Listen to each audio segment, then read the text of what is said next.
Dans une soirée, les rues de la banlieue d'Atlanta étaient restées silencieuses sous le couvert de la nuit, seulement troublées par le bruissement occasionnel des feuilles dans la brise. Les lampadaires projetaient de longues ombres sur le trottoir fissuré, et leurs chaudes lueurs vacillaient dans l'air humide.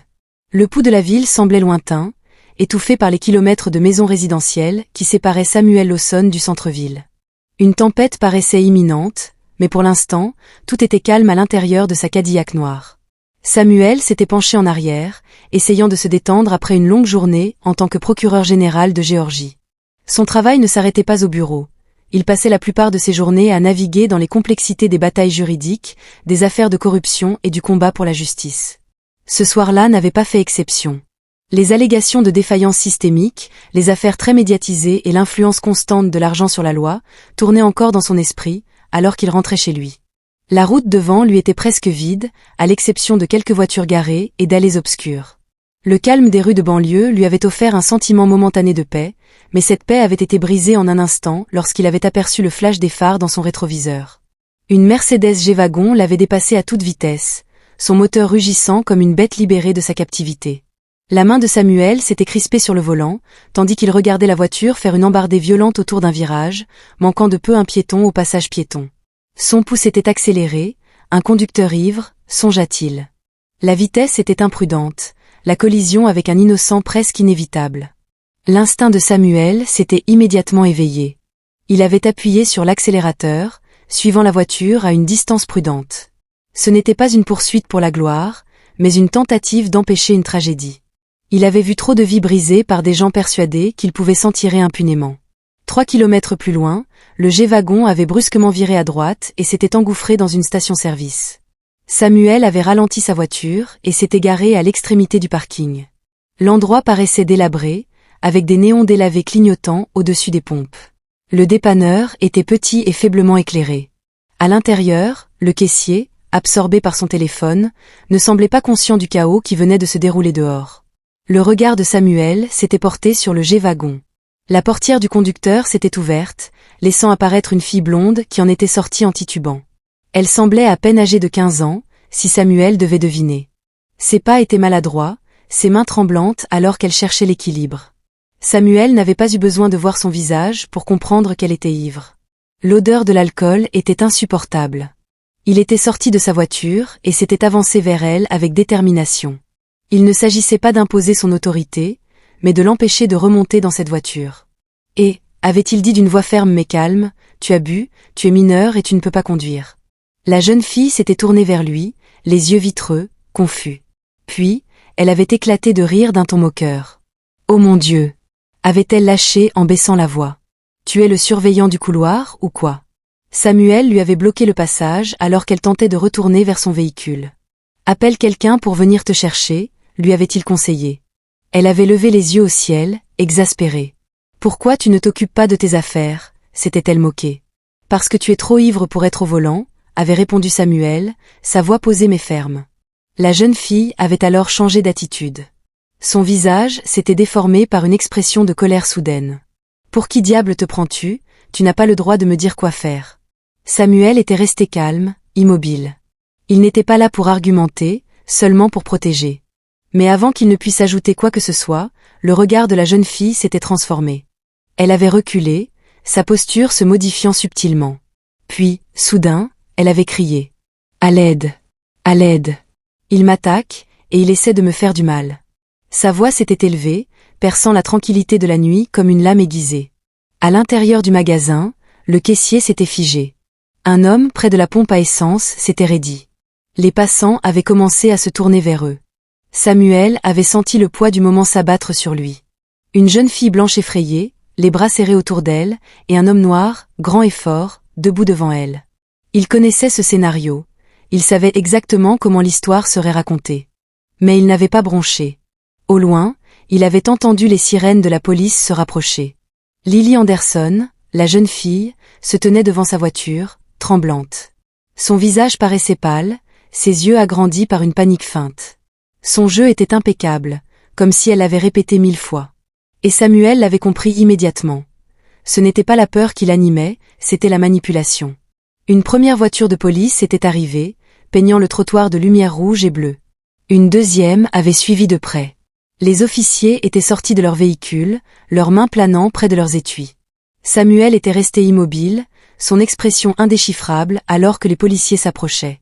Lily, quant à elle, s'était immédiatement lancée dans une nouvelle vague d'hystérie. « Maman, s'il te plaît, dépêche-toi, il y a cet homme effrayant, il a essayé de me faire du mal. » Samuel avait senti son cœur se serrer, mais il ne s'était pas laissé submerger.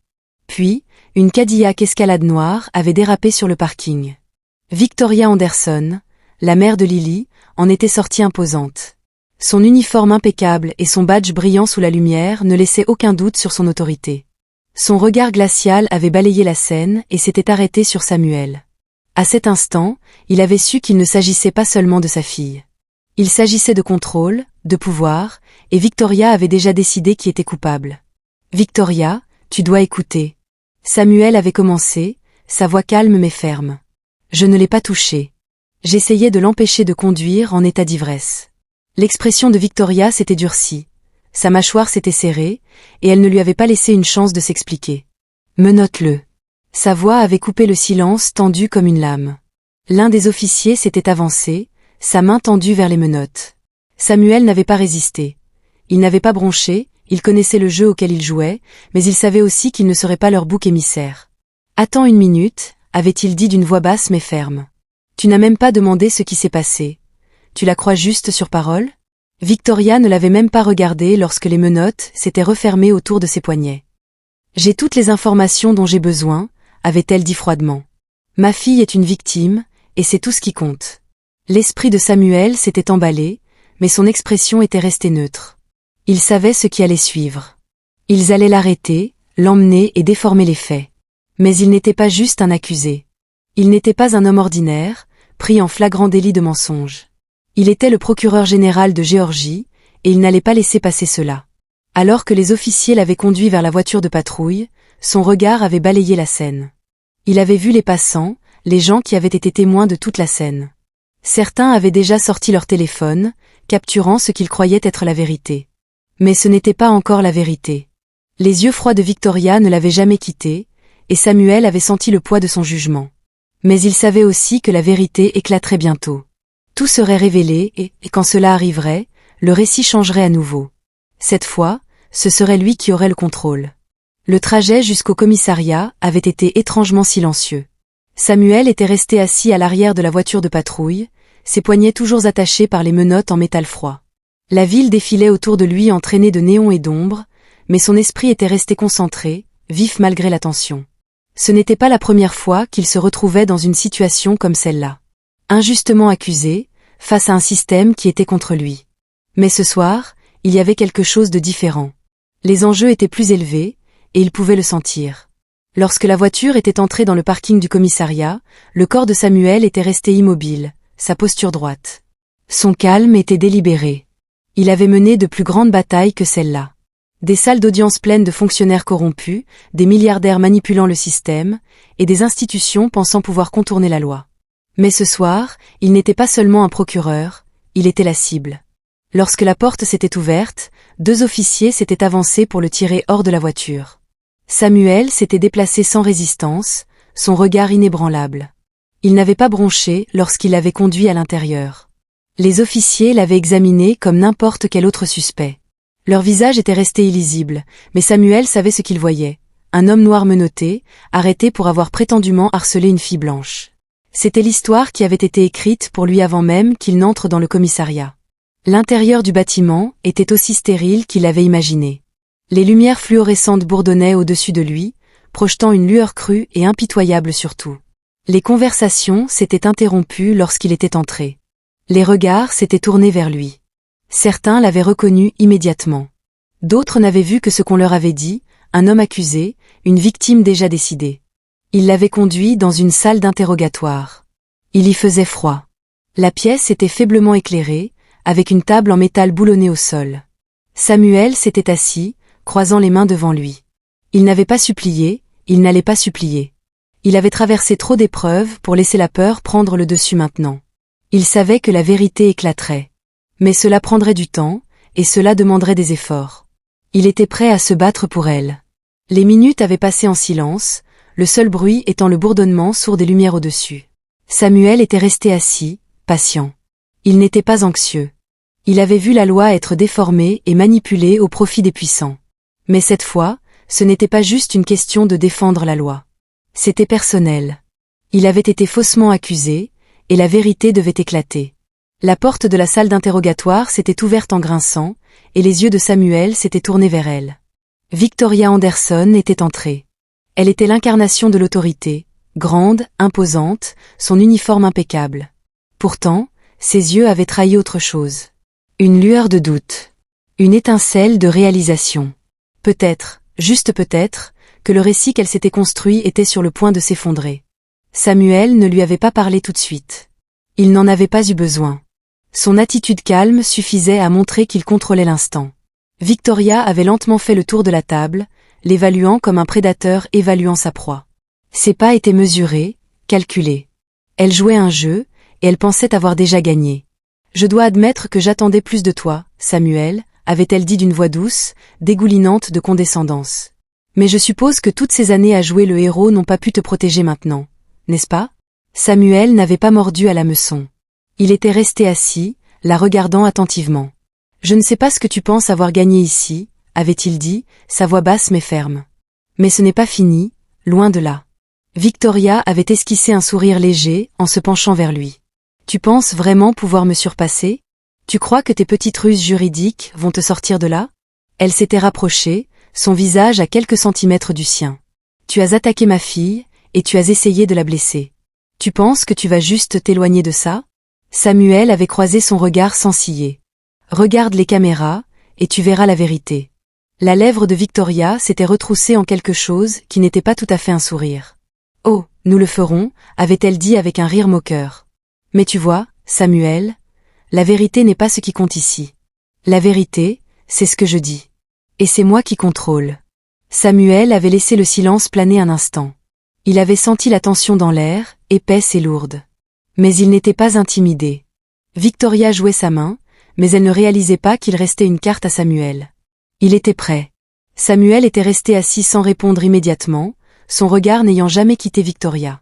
Il avait pu voir les fissures dans sa confiance, le changement subtil dans sa posture, la façon dont ses yeux s'étaient dirigés vers la porte comme s'ils attendaient quelque chose. Elle avait joué son jeu, mais Samuel n'allait pas la laisser gagner sans se battre. « Dis-moi quelque chose, Victoria », avait-il finalement dit, sa voix basse et délibérée. « Penses-tu vraiment pouvoir enterrer la vérité comme ça ? Tu crois que les mensonges de ta fille suffiront à tout faire disparaître ?» Victoria avait raidi ses mains, se contractant inconsciemment vers le bâton à sa taille. Elle avait fait un pas en arrière, ses yeux s'étaient plissés, mais Samuel n'en avait pas encore fini. Il savait qu'elle était habituée à gagner. Il savait qu'elle comptait sur son autorité, son statut, mais cela n'avait pas fonctionné cette fois-ci. « Je ne suis pas un suspect de bas niveau que tu peux écraser avec ton pouvoir et tes relations », avait-il continué d'une voix inébranlable. « Tu penses être celle qui contrôle. Tu ne sais même pas à qui tu es confronté. » Pendant un instant, l'air entre eux avait crépité de tension. Samuel s'était penché légèrement en avant, comme s'il laissait ses mots se déposer dans l'espace entre eux. L'expression de Victoria avait faibli, juste un peu, juste assez pour montrer qu'elle commençait à douter du récit qu'elle avait si soigneusement construit. Puis, d'un mouvement fluide, Samuel avait levé sa main toujours attachée par les menottes et fouillé dans la poche intérieure de sa veste de costume. Les yeux de Victoria s'étaient posés sur son poignet, ses muscles s'étaient tendus d'anticipation.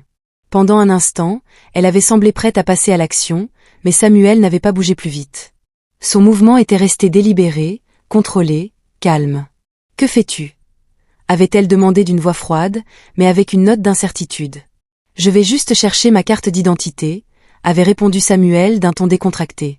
« Ne t'inquiète pas, je ne vais rien tenter. » Victoria avait hésité, ses doigts planant près de son bâton, avant de faire un petit signe de tête. L'officier debout à côté de Samuel s'était avancé, avait fouillé dans sa poche et en avait sorti un badge plaqué or. Il avait brillé sous les lumières fluorescentes, sa surface captant la lumière d'une manière qui avait coupé le souffle de Victoria. La pièce était tombée dans un silence stupéfait. L'officier qui tenait le badge avait cligné des yeux, puis avait regardé Samuel et Victoria. Son visage avait pâli, alors que la réalisation s'installait. « Je suis Samuel Lawson », avait-il dit, laissant le nom flotter dans l'air. Procureur général de Géorgie. Pour la première fois cette nuit-là, le sang-froid de Victoria s'était brisé. Ses yeux avaient cligné, et sa bouche était devenue sèche alors qu'elle tentait de traiter ce qu'il venait de dire. Elle avait fait un pas en arrière, son expression passant de la confiance à quelque chose de plus proche de la confusion. Samuel ne lui avait pas laissé le temps de se reprendre. Il l'avait regardée attentivement, laissant le poids de ses mots s'enfoncer en elle. Les lèvres de Victoria s'étaient entr'ouvertes, comme si elle allait dire quelque chose, mais aucun mot n'était sorti. Elle était trop abasourdie pour répondre. L'officier qui tenait le badge l'avait baissé lentement, ses yeux écarquillés en réalisant qu'il n'avait pas arrêté n'importe qui. Ils avaient arrêté l'une des figures les plus puissantes de l'État. Samuel avait laissé le silence s'étirer. Il avait pu voir la peur vaciller derrière la façade froide de Victoria. Elle avait pensé qu'elle avait le contrôle, mais elle commençait à comprendre l'erreur qu'elle avait faite. Vérifiez les caméras, avait répété Samuel, sa voix calme mais ferme. Vous verrez exactement ce qui s'est passé. La caméra de bord de ma voiture, les images de sécurité. Elles diront tout. La vérité. Victoria n'avait pas répondu tout de suite. Elle n'en avait pas eu besoin. Samuel avait pu voir le changement en elle. Elle n'était plus la femme puissante qui contrôlait la situation d'un seul mot. Maintenant, elle faisait face à un homme qui connaissait le jeu mieux qu'elle, et elle commençait à perdre. « Je veux les images », avait déclaré Samuel, sa voix coupant à travers la tension comme un couteau. « Je veux qu'elles soient sécurisées et officiellement enregistrées. Pas de jeu, pas de manipulation. » Victoria s'était redressée, mais ses mains étaient restées serrées en poing. La tension dans sa mâchoire la trahissait et pour la première fois, elle n'était pas celle qui détenait le pouvoir. « Bien », avait-elle dit, sa voix serrée, forcée. « Mais ce ne sera pas fini.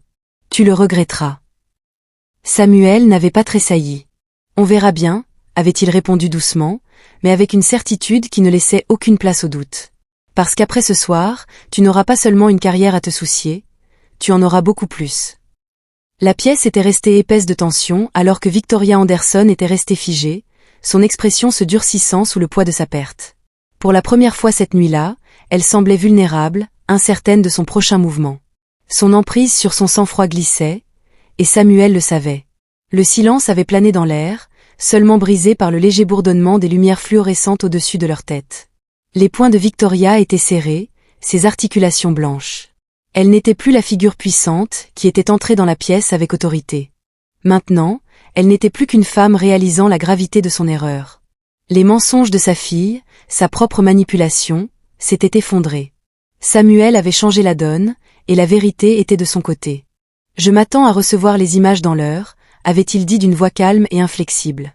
La caméra de bord de ma voiture et les images de sécurité de la station-service. Je veux tout cataloguer, sécuriser et enregistrer. La mâchoire de Victoria s'était serrée, tandis qu'elle détournait le regard. Elle savait ce qui allait arriver. Au moment où les images seraient récupérées, cela exposerait tout. Le mensonge se dénouerait, et le faux récit qu'elle avait construit autour de l'accusation de sa fille s'effondrerait. Mais Victoria n'était pas encore prête à admettre sa défaite. « Tu penses que c'est fini ?» avait-elle dit, sa voix coupante, bien qu'elle ait lutté pour garder le venin sous contrôle. « Tu penses pouvoir simplement t'éloigner de ça ?» Samuel s'était levé lentement, son corps rigide mais inflexible. « Je ne m'éloignerai de rien, » avait-il répondu. « Mais toi, si. » Il avait laissé ses mots résonner. « Tu repartiras sans rien. Ni carrière, ni réputation. Ton badge, ton arme, demain matin, ils seront sur mon bureau. » Victoria avait inspiré brusquement, son visage rougissant de fureur, mais même dans sa colère, Samuel pouvait voir la peur. Elle connaissait les conséquences de ses actes. Elle savait que le public se retournerait contre elle et que le département prendrait ses distances. Elle n'était pas aussi intouchable qu'elle l'avait cru. Lorsque Samuel avait quitté la pièce, il avait su qu'il avait gagné. Pas seulement pour lui-même, mais pour la vérité. Merci d'avoir regardé, et à la prochaine dans une nouvelle vidéo.